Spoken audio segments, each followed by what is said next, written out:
Sir. तो बिरबाल जी, पहले तो मैं आपको साधुवाद देता हूँ कि आपने स्वयं होके फोन लगाया और हमको ये वार्तालाप करने का एक मौका दिया, एक अवसर मिला है।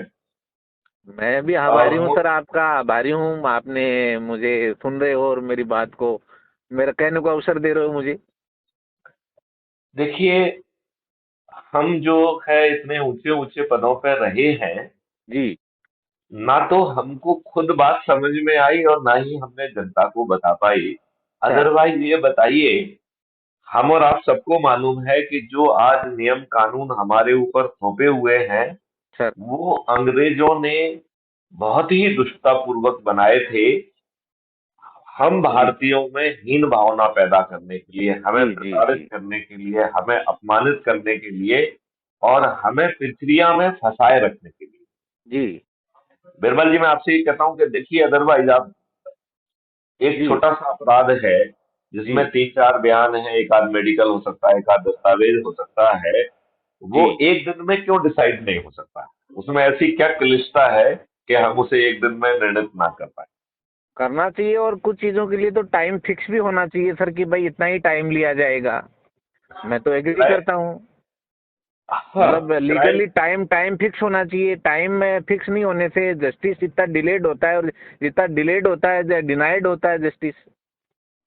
मेरा मानना तो ये है कि ये नियम कानून ही घटिया है और जी ठीक नहीं बने हैं। देखो, जैसे जी। एज्यूम करिए आप एक मर्डर करेंगे तो वही सजा है, हाँ हाँ। 50 मर्डर कर देंगे तो भी वही सजा है, जी जी जी आप किसी का गला दबा के उसका मर्डर करेंगे तो वही सजा है, जी। उसके आप चॉप करके 100 टुकड़े करके हाँ अंगीठी में हाँ जला बिल्कुल। हाँ देंगे हाँ तो भी हाँ, वो वही हाँ, सजा है। काइंड कोई भी हो सकता है, बट पनिशमेंट तो मर्डर का एक ही है।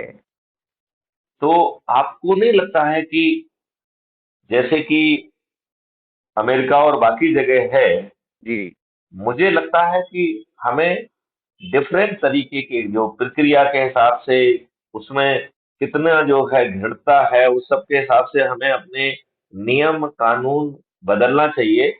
और क्राइम फ्री भारत ने तो 5 बड़ी सर्टेनिटी आम जनता तक पहुंचाने की बात कही है कि बिना थाने गए एक मेरा आपकी टनल आ एफआईआर गया दर्ज। है।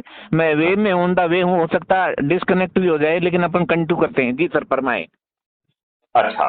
तो चलिए अपन मूल मुद्दे पे एक बार फिर से वापस लौटते हैं कि जी हमारे ऊपर जो गुलामों के नियम कानून इन राजनेताओं ने थोपे हुए हैं, यदि बिरबाल जी एक सर। मिनट के लिए कल्पना करते हैं कि आप यदि प्रथम प्रधानमंत्री होते या बाद सर, में आपको अवसर मिलता, तो क्या हम अपने देशवासियों के ऊपर यही घृणित कानून थोप के रखते या हम कुछ अच्छे कानून बनाते?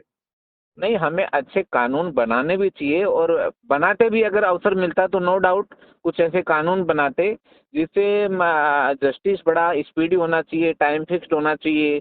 और जो बहुत ज़्यादा विषमता है, या यूं कहूं कि पॉलिटिक्स में जो जिस ढंग की राजनीति देश में आगे बढ़ रही है, उसको एक विचारशील व्यक्ति को कहीं न कहीं खड़ा होके अपनी बात कहनी भी चाहिए जनता में, कि भाई डेमोक्रेसी का वास्तव में क्या मतलब है।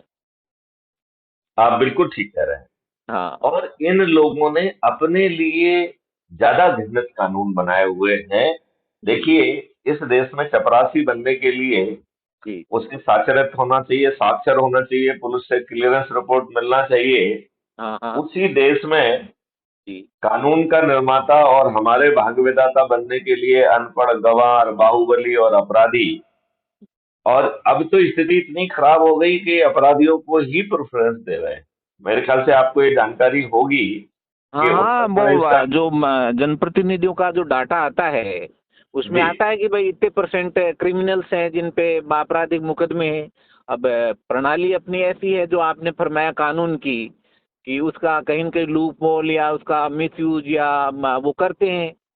ये बिल्कुल आम जनता के लिए तो बड़ी कष्टपूर्ण स्थिति है सर, मानता हूँ नहीं, मैं, ये एग्री करता हूँ। जानबूझ के कर रहे हैं। देखिए जो है, हाँ, यस यस, इसमें ये नियम इंटेंशन भी कानून है। इन्होंने 1950 और 51 में बनाया है, जिसका जी नाम है पीपुल्स रिप्रेजेंटेटिव एक्ट, राइट? जी जी, बिल्कुल राइट। हमारे संविधान में पार्टी शब्द का जो है ना कहीं उल्लेख नहीं है, पार्टी का कहीं नाम नहीं आया है। तो जी पार्टी जो चीज है वो पीपुल्स रिप्रेजेंटेटिव एक्ट से आई है और जी उसी में सभी पात्रताएं दी। जी एक पीआईएल सुप्रीम कोर्ट में लगी थी जी, जिसका ये था कि साहब जब चपरासी बनने के लिए ये है, तो देश के भाग्य विधाता और कानून के निर्माता बनने वाले अपराधी नहीं होना चाहिए। ठीक बात है। तो इस पीआईएल पे सुप्रीम कोर्ट ने ये कहा जी, कि ये क्षेत्र जो है पार्लियामेंट का है, हम भी पार्लियामेंट से अनुरोध करते हैं कि वो नियम कानून में आवश्यक संशोधन करके ऐसे प्रावधान करें। जी, और ये बात माननीय सुप्रीम कोर्ट ने 2-3 बार कही अलग अलग पीआईएल ठीक में, एक बात। बार नहीं कही, कई बार रिपीट की है। जी, लेकिन आप ये देखिए कि क्या ये राजनेता वो बदलाव कर रहे हैं? और नहीं। इनका चरित्र, चलिए नियम कानून में कुछ भी लिखा हो, यदि ये टिकट देने में सावधानी बरतें तो भी अच्छा हो सकता है। हाँ, एग्ज़ैक्टली सा टिकट देने में सावधानी बरतनी ही चाहिए। नहीं, लेकिन ग्राउंड की रियलिटी तो डिफरेंट है। उत्तर प्रदेश बिल्कुल में डिफरेंट जो है, बिल्कुल डिफरेंट है, ऑल ओवर इंडिया यही है। अभी 2022 में जो उत्तर प्रदेश का चुनाव हुआ है, सर, उसमें 403 विधानसभा विधायक। के सदस्य हैं हुँ, और उनमें से 205 आपराधिक रिकॉर्ड के व्यक्ति हैं। हुँ। और ये उनके एफिडेविट के हिसाब से है। यदि किसी ने हाँ, एफिडेविट उन्होंने में कुछ बताया छिपा खुद लिया, नहीं। यस, हाँ, यस। यदि किसी ने कुछ छिपा लिया हो तो अपन को नहीं मालूम, राइट? जी, जी। जी, जी, तो जी। इस एफिडेविट के हिसाब से 51% एमएलए आर क्रिमिनल्स। जी। तो अब मेजॉरिटी अपराधियों की है। देखिए ये लोग अपने कार्यकर्ताओं को भी प्रताड़ित कर रहे हैं। कई बार जी, जी। हम और आपने महसूस किया है कि ये जानबूझ के सिस्टम से अपने लोगों को प्रताड़ित कराते हैं और फिर वो उनके चरणों में पहुंचते हैं तो छोटी मोटी राहत दे देते हैं और हुँ। अपने कार्यकर्ताओं को अपना चरण सेवक बनाते हैं, उन्हें महत्व नहीं देते हैं और उन्हें जी। आगे नहीं बढ़ाते हैं, उन्हें टिकट भी नहीं देते। जी, जी, जी। तो वीरपाल जी, आप क्राइम फ्री भारत मिशन से जुड़ जाइए। यदि हम जैसे लोग थोड़े से ज्यादा प्रयास कर